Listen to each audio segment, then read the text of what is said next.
अहो ऐकलत का? मी काय म्हणते, मोठ्या नानांच्या पोरीनी धिंगाणा घातलाय घरी.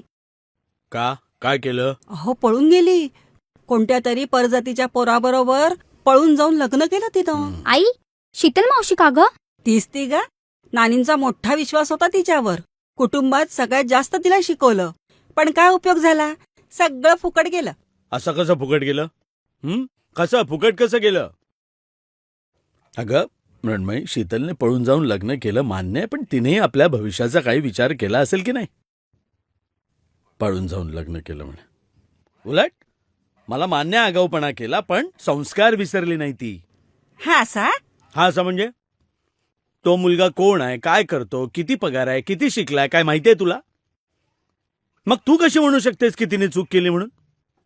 एक गोष्ट कायम लक्षात ठेव मृण्मयी, मला मान्य आहे आईवडिलांनी आपल्या मुलांविषयी निर्णय घ्यावेत, नाही असं नाही, पण मुलांनी स्वतःचे काय निर्णय घेतलेत ते आधी ऐकून घ्यावे आणि मगच काय तो निर्णय घ्यावा. अहो पण त्याने असं काय फरक पडतो? खूप फरक पडतो. खूप फरक पडतो. परिस्थिती चिघळत नाही आणि नात्यांमधली भावनिकता कायम राहते.